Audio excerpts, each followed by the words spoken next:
Pues sí, ahí estamos. Vale, entonces en esta parte vamos a revisar la parte de diseño del producto, ¿verdad? Como ya lo estábamos hablando, tenemos pues las temáticas acá, ¿verdad? Como les comentaba, el diseño de producto de fabricación, vean los diferentes diagramas que vamos a ocupar y la parte del balanceo de líneas. Entonces, eh, ¿qué es el producto? Comenzamos por definir, es un objeto o acción que se ofrece a un mercado, ¿verdad? Con la intención de, y aquí viene lo importante, satisfacer aquello que necesita o que desea un consumidor, ¿verdad? Entonces, dentro de esto podemos clasificar y hablar de productos de una manera global refiriéndonos a bienes físicos tangibles, ¿verdad? O a servicios, ¿verdad? En el caso, los podemos clasificar los bienes como bienes industriales, bienes de consumo, ¿verdad? Y bienes de capital. ¿Qué es cada uno de ellos? Pues los industriales pueden ser materias primas, partes y componentes o productos terminados, ¿verdad? Que al final servirán para que otra empresa los tome y elabore sus propios productos, ¿verdad? Si son bienes de consumo, pues son aquellos que ya van directamente al consumidor final como tal, que ya los va a hacer uso de ellos para satisfacer su necesidad o su deseo, ¿verdad? Y por otra parte, tenemos los de capital, que son instalaciones, equipos, o sea, cuestiones ya más específicas para la operación de empresas.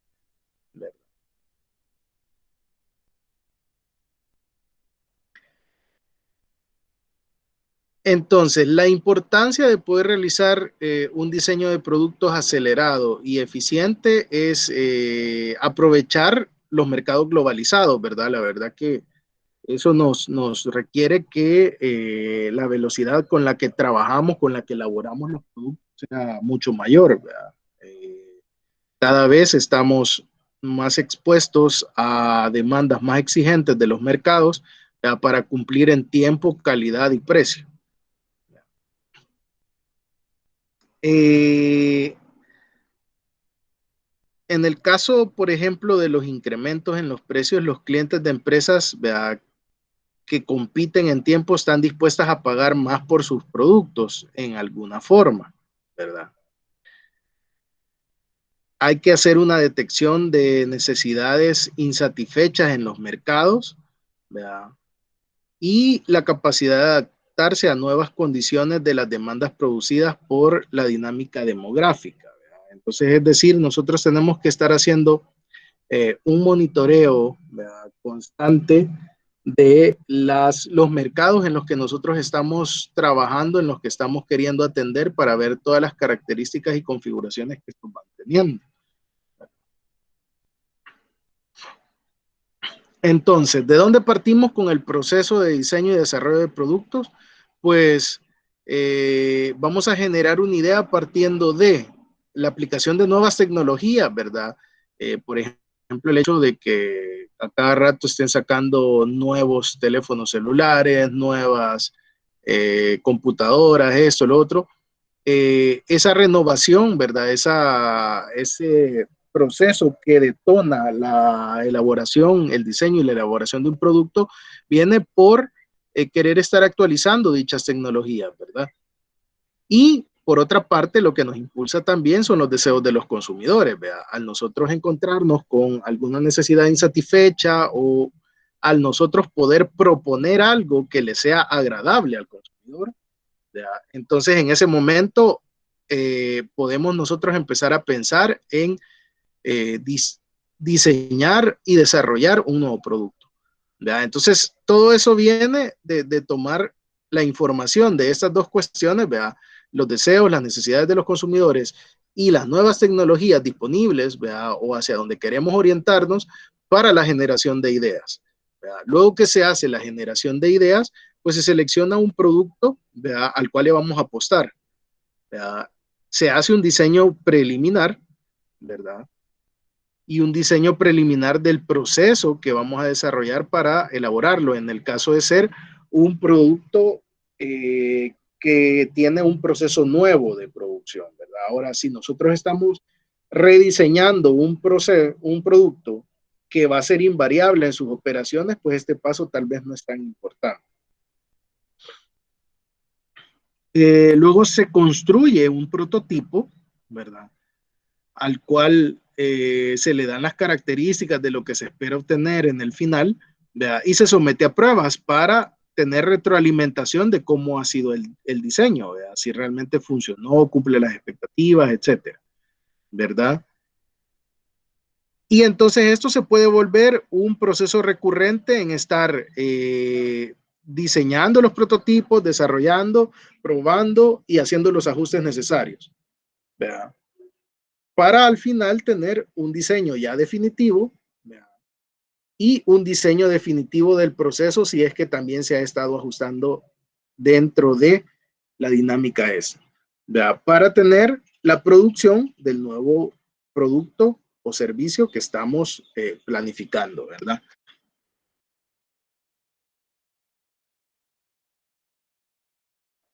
Entonces, ¿quiénes intervienen en este diseño del producto? Y es algo que ustedes tienen que tomar en cuenta porque ahorita hemos definido una serie de proyectos que vamos a realizar donde ustedes tienen la apertura de elegir ciertos productos, ¿verdad? Pero eso deberá de basarse en qué, no solo en la corazonada o en que a mí me gusta esto, ¿verdad? O se ve bonito, sino que tenemos que tener información de entrada que nos permita decidir sobre qué y por qué vamos a trabajar con eso. De ahí entonces aquí es donde viene, qué es lo que influencia el diseño del concepto. Pues primero son los clientes, ¿verdad? Con las necesidades insatisfechas, con las necesidades latentes que se pueden encontrar en el mercado, ¿verdad? Con la detección de esas necesidades que podemos satisfacer, ¿verdad? Y sus características, ¿verdad? Presentación, empaque, marca, diseño del embalaje, etcétera. O sea, todo lo que conlleve que al cliente le parezca atractivo o significativo que deba de incluir dicho producto. Luego se ven involucrados los ingenieros y diseñadores, ¿verdad? Es decir, la parte creativa de la empresa que ahorita en este caso van a ser ustedes, ¿verdad? Igualmente. ¿Verdad? Y entonces ahí podemos tener el caso de productos derivados de mejora o cambio en los procesos, ¿verdad? Es decir, nosotros ya hemos identificado a través de haber lanzado un producto anteriormente que tiene ciertas mejoras que se pueden realizar tanto en el producto como en la forma en la que lo estamos elaborando. Entonces ya tenemos la idea de que cuando volvamos a sacar o rediseñemos este producto, vamos a tomar en cuenta esas cuestiones que nos han retroalimentado del proceso productivo, ¿verdad? O también puedes surgir por parte de, hey, se me ocurrió este diseño, ¿verdad? Que probablemente puede ser atractivo, hacemos todos los estudios y todo para poder ponerlo en producción y lanzarlo y ver si realmente tiene el impacto que nosotros pensamos, ¿verdad? Por otra parte, tenemos lo de los competidores, ¿verdad? Que son otra cosa que influencia el diseño del concepto a través del benchmarking, ¿verdad?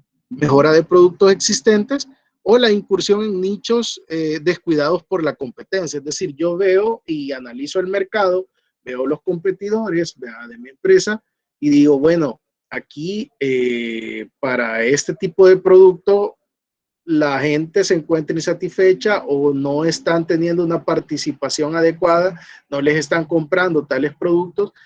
¿Por qué? Porque hay ciertas características que no son buenas, porque la calidad del producto no es buena, etcétera. Entonces, nos vamos a analizar a los competidores, los productos de los competidores, a partir de sus resultados con el mercado, y entonces nos enfocamos en aquellos que puedan tener una oportunidad para nosotros para poder desarrollar eso, ¿verdad? Para poder ganarnos ese mercado, para poder suplir esas necesidades que no las están haciendo. Y por último, tenemos la alta dirección y los empleados, ¿verdad? Oportunidades derivadas del conocimiento profundo de los procesos productivos cotidianos o enfoque directivo de las altas actividades del negocio. Es decir, la alta dirección, ¿verdad? O los directivos de las empresas muchas veces tienen una visión mucho más acelerada, mucho más amplia de lo que podemos tener en la parte operativa, tal vez por el hecho de que están constantemente viajando, conociendo de otras cosas, viendo tendencias generales. Entonces de ahí puede salir mucha información para nosotros poder proponer productos que satisfagan las necesidades o creen necesidades, ¿verdad? O en el caso de los procesos, pues de los mismos involucrados en la elaboración de los productos que ya realizamos para obtener mejoras, ¿verdad?, en el diseño del producto o su funcionalidad.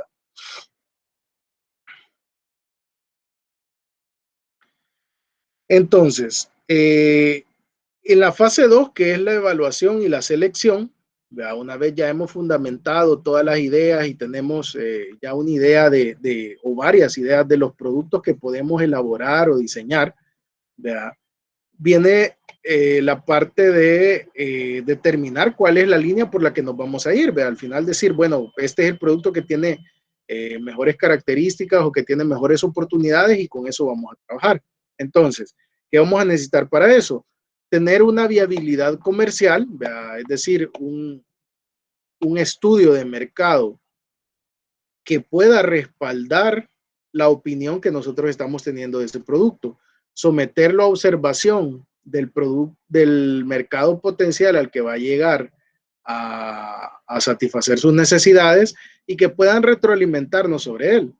Luego, tener una viabilidad económica, es decir, si a la hora de producir, vea, económicamente, vea, los costos, vea, y el precio al que lo vamos a lograr vender, nos permiten tener una ganancia, porque si yo voy a elaborar un producto para salir perdiendo, no tiene sentido, ¿verdad? Entonces, voy a tener que evaluar la parte económica también para saber si realmente mi producto es rentable o no es rentable, ¿verdad?, o cuál de las opciones que tengo tiene un mayor margen, un mayor utilidad para mi empresa, ¿verdad? Entonces pueda que yo diga, es que este producto se ve más bonito que este, sí, pero si este económicamente, ¿verdad?, me va a dejar una mejor ganancia y además de eso se va a vender mejor que el otro por necesidad, porque este es un producto de consumo, ¿verdad?, más indispensable, etcétera,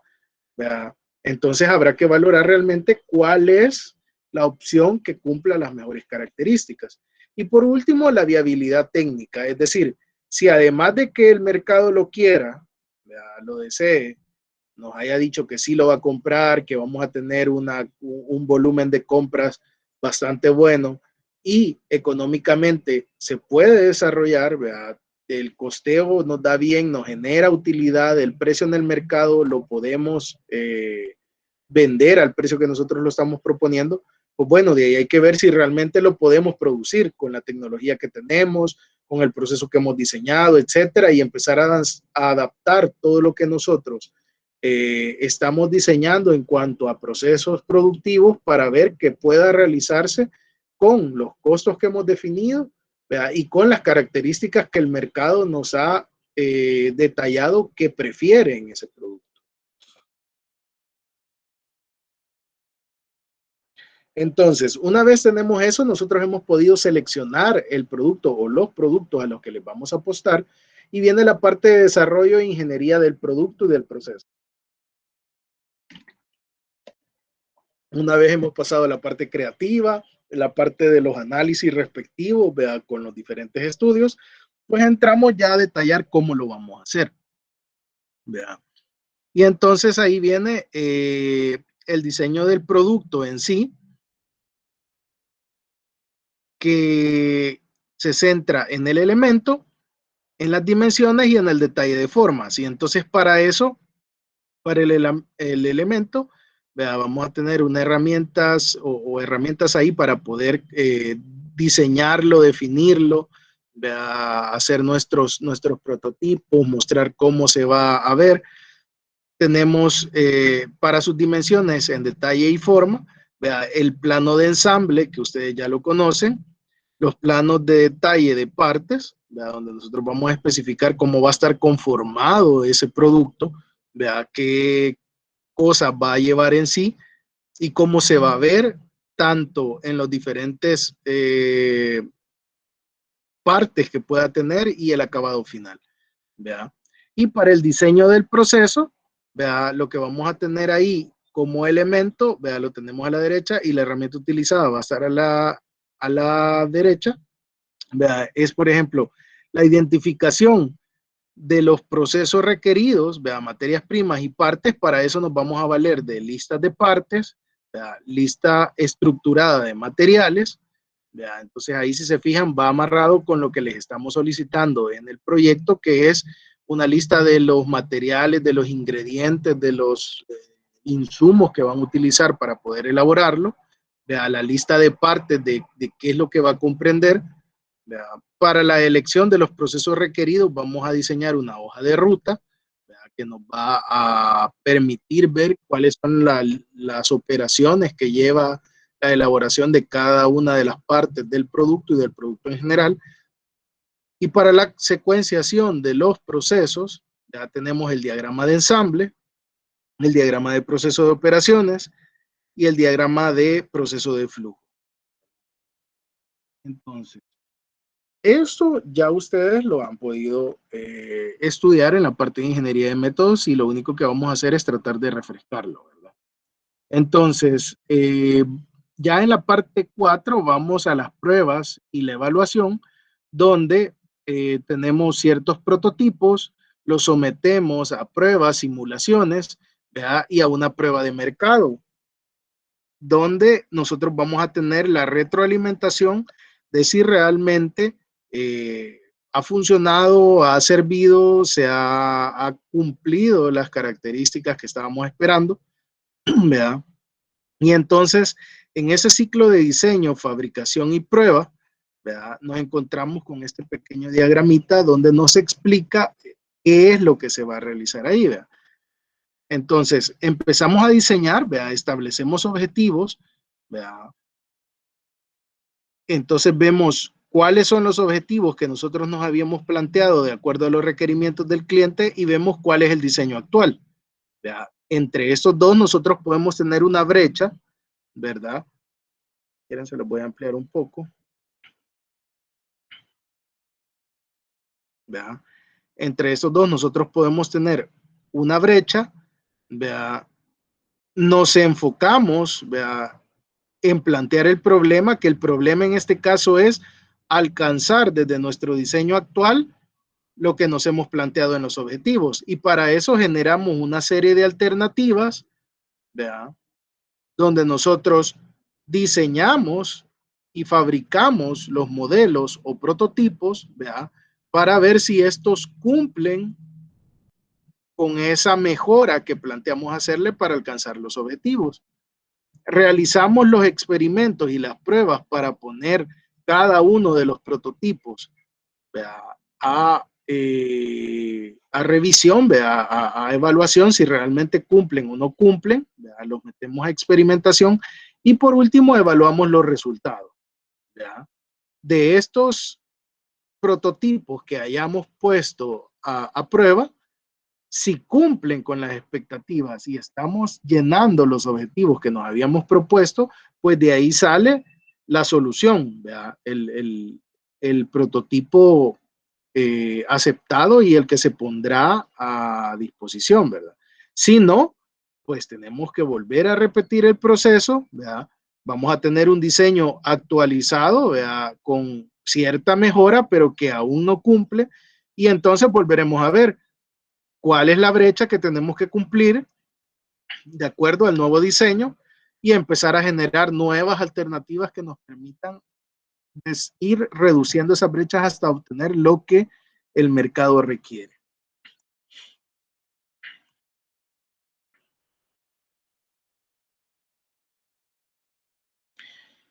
Por último, en la fase 5, que es el comienzo de la producción, ahí es donde venimos y nos cuestionamos. Vamos a desarrollar programas de producción ya para elaborar el producto, el prototipo que ya fue aceptado como tal. Y entonces la pregunta es cuándo y cuánto, ¿verdad? ¿Cuánto iniciamos? ¿Con cuánto iniciamos? ¿Cuánto vamos a producir? y en qué momentos. ¿Verdad?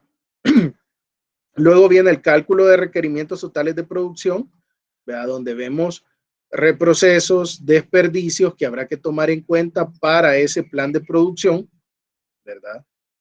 Porque no solo es cuánto tenemos que producir, sino que del proceso que nosotros tenemos, cuál es la probabilidad de fallo, ¿verdad? De desechos que nos van a salir y que vamos a tener que incluirlos dentro de lo que planteamos a producir, ¿verdad? Para satisfacer las necesidades. Y de ahí vamos a poder nosotros obtener la estimación total de la maquinaria, el equipo y el recurso humano que vamos a ocupar para producir estas cantidades que estamos determinando, ¿verdad? Entonces, números de máquinas y cantidades de operarios en específico.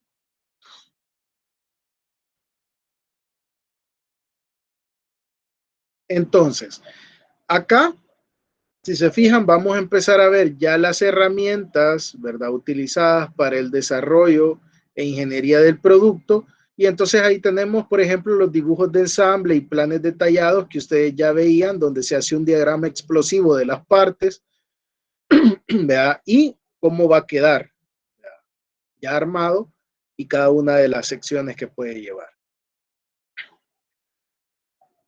¿verdad? Esta es otra forma de diagrama explosivo de partes, ¿verdad? Y expresa cómo van cada uno de los montajes, subensambles y todo lo demás que nosotros estamos esperando articular aquí, la lista de piezas, ¿verdad? A este momento, ¿verdad? Solo es un diagrama, un dibujo para poder mostrar cómo está armado, ¿verdad? Entonces, en este tipo de dibujos no requerimos la acotación, ¿verdad? Y las medidas tan específicas, sino que solo cómo van a ir esas partes ensambladas o a conformar el producto final,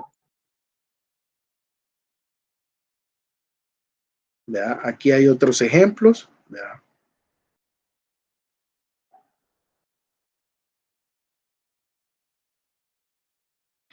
Y luego pasamos a las herramientas utilizadas ya para el desarrollo e ingeniería del proceso.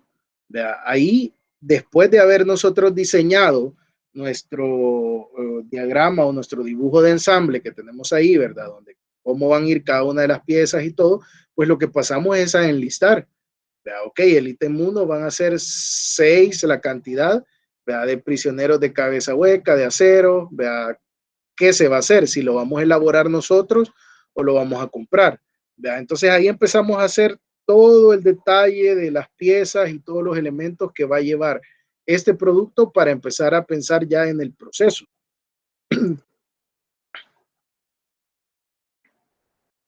Entonces, luego de eso ya empezamos a estructurar, ¿verdad? La lista de materiales detallada, como qué y cuánto de cada uno van a tener y en qué nivel de subensamble los vamos a ir desarrollando. Entonces, si ustedes se fijan, en esta parte de acá tenemos las piezas más sencillas en la base, ¿verdad? Que es el nivel 4, ¿verdad? Y cómo estas se van a ir ensamblando para constituir un subensamble inicial, ¿verdad? Que va a ir al nivel 3. Esto se va a ensamblar con el cuerpo, llega al nivel 2, ¿verdad? Tenemos el cuerpo de ensamble y la contratuerca. Esto llega al nivel 1, ¿verdad? Que es el ensamble principal y el tapón del producto para conformar el producto final, ¿verdad? Entonces, ese nivel, ¿verdad? De desagregación de cada una de las piezas o los subensambles que se van a ir armando es el que nosotros necesitamos conocer para poder definir cómo va a ir ese producto, ¿verdad? Y empezar a pensar en los procesos que involucra esto. Entonces, perdón,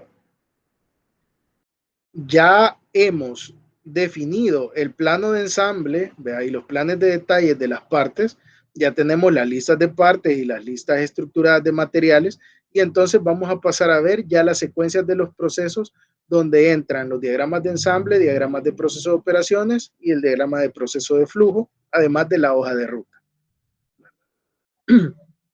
Entonces, en los diagramas de ensamble y planos detallados, si se fijan, ahí sí ya tenemos acotación de cada uno de los subensambles, cómo van a ir armados, ¿verdad? Y cómo los vamos a definir, las características que tienen, los tamaños, ¿verdad? Espesores, etcétera. y donde empezamos a elaborar una lista de partes y materiales también ya más detallada, ¿verdad? Donde, por ejemplo, para el número de parte 1 va a ser la hebilla, ¿verdad? El código de subensamble que tiene, si se va a comprar o a fabricar, la cantidad que se van a tener que elaborar por unidad de producto, ¿verdad? Y el material del que está constituido, ¿verdad? Esto va a cambiar sustancialmente si lo que estamos queriendo modelar es algo un poco más intangible o un poco menos unitario, digamos así, va a ser más donde no se pueda determinar piezas específicas, como por ejemplo en los productos semisólidos o líquidos. Entonces ahí vamos a tener que hablar de volúmenes, de contenidos, etcétera, y ya no empezar a hablar de tanto subensamble, ¿verdad? Sino que, por ejemplo, puede ser que tengamos el frasco, ¿verdad? El contenido o la mezcla que va a estar adentro, y esa la vamos a explicar posteriormente, la tapa, ¿verdad? El embalaje, etcétera, todo lo que va a conllevar eso, ¿verdad? Entonces, eso cambia mucho cuando hablamos ya de otro tipo de productos en donde las piezas no son tan fácilmente definibles, ¿verdad? Porque, por ejemplo, no voy a ponerle ahí yo a 2 granitos de mostaza, una cucharada de sal, etcétera, porque no lo vamos a poder percibir en el ensamble. Al final, el producto procesado al interior es uno de mis subensambles o de mis componentes de este producto.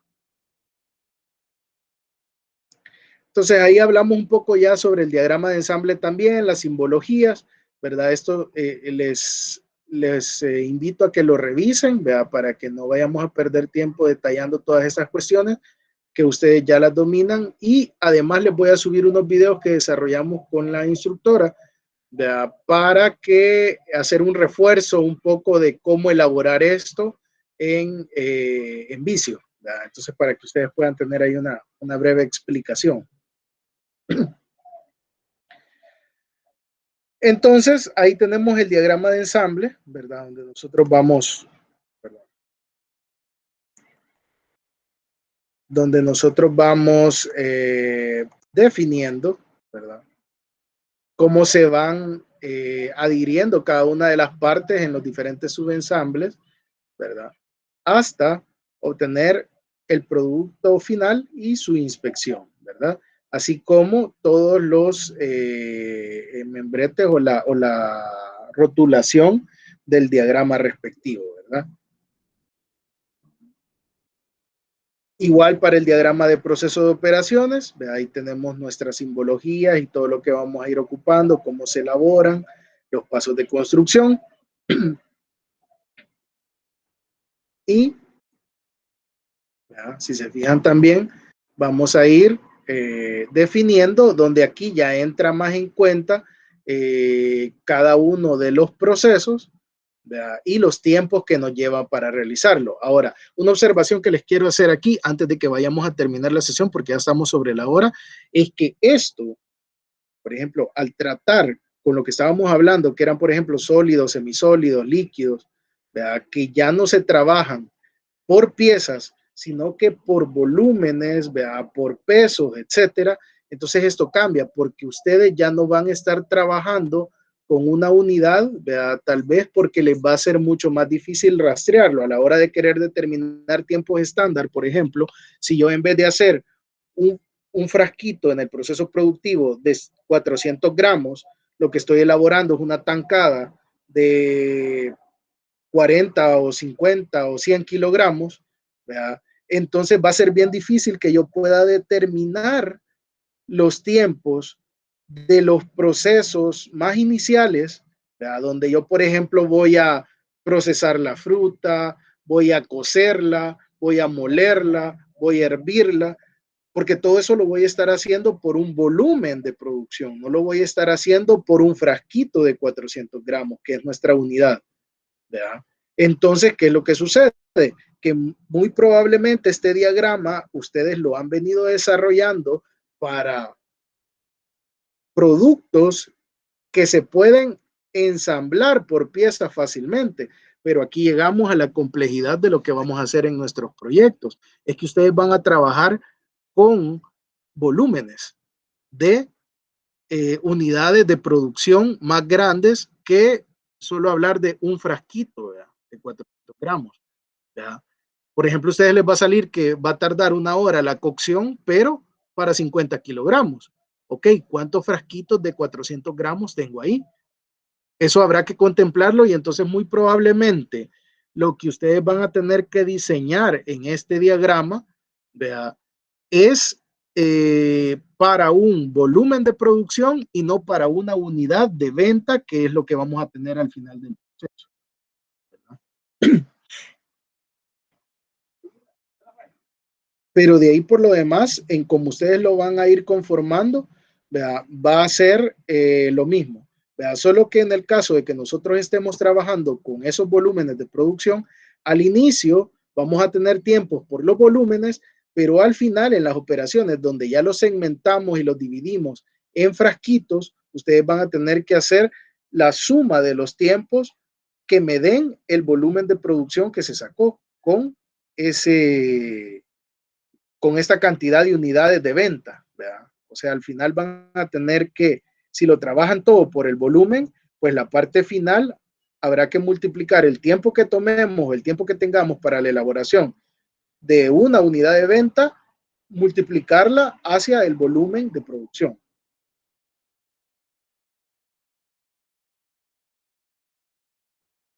Bueno, y de ahí tenemos lo de la hoja de ruta. Quizás esto lo vamos a dejar para después, porque ya estamos sobre la hora. No sé si tienen alguna duda, alguna consulta al respecto de esto.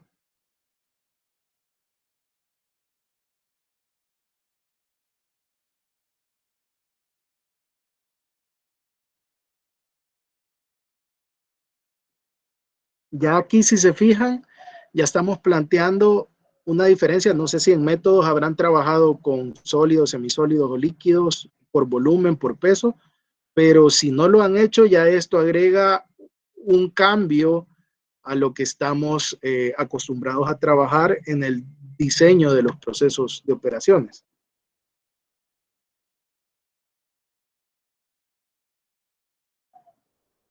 Bueno, si no hay consultas entonces al respecto, nos estaríamos quedando hasta acá.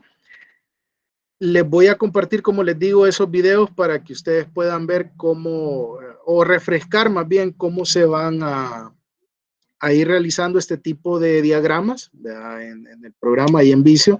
Ahí lleva una breve explicación también, porque lo que sucede es que no vamos a tener laboratorios presenciales como lo han estado haciendo con algunas de sus materias. Entonces, todo lo tenemos ya virtualizado, tenemos los tutoriales ahí, los laboratorios ya grabados, ahí se los vamos a prestar y de ahí vamos a hacer algunas sesiones específicas ya para el manejo de unos software específicos de la materia que sí va a haber quizás un poquito más de duda. Entonces ahí vamos a hacer esas sesiones, pero siempre de forma virtual, ¿verdad? Así es que bueno, si no hay más observaciones, pues estaríamos llegando hasta acá. En la siguiente clase vamos a seguir abordando un poco de esto. Vamos a ver el balanceo de producción y, perdón, el balanceo de línea y además de eso vamos a revisar la parte de investigación de mercados porque me interesa que, de ser posible, antes de irnos de vacación, ustedes puedan diseñar sus instrumentos para poder determinar la demanda que van a tener de sus productos. Entonces, lo primero, deberían de estar definiendo ya en sus proyectos, deberían de estar definiendo ya en sus proyectos cuáles son los productos que van a elaborar, estar investigando ya sobre los procesos productivos de esos productos, ¿verdad? Para ir definiendo y además ir diseñando ya las características, las especificaciones, ok, van a ser estos 3 productos o estas 4 o 5 productos, dependiendo de las especificaciones que les dimos en el proyecto, y a decir, bueno, este va a ser mermelada de jocote con o de jocote de cerco, ¿verdad? Y este va a ser mermelada de qué, de guanaba, ¿verdad? Entonces, ya ir definiendo, porque eso lo necesitamos poner al mercado hacer una encuesta y recabar información para ver la aceptación de nuestro producto. Vamos a hacer ese ejercicio para poder hacer todo el diseño del proceso o más bien del diseño del producto. Entonces vamos a justificarlo con eso y definir los volúmenes de producción para cada uno de sus productos. Así es que los invito a que empiecen a trabajar ya en eso, y en la otra sesión vamos a ver las herramientas necesarias para que ustedes puedan empezar a hacer este tipo de consultas al mercado. Bueno, de antemano entonces muchas gracias, nos veremos en la siguiente sesión. Si tienen alguna duda o consulta, pues aquí estamos a la orden, si no, pues me las hacen llegar ya sea por correo, por los grupos que tenemos ahí ya activos.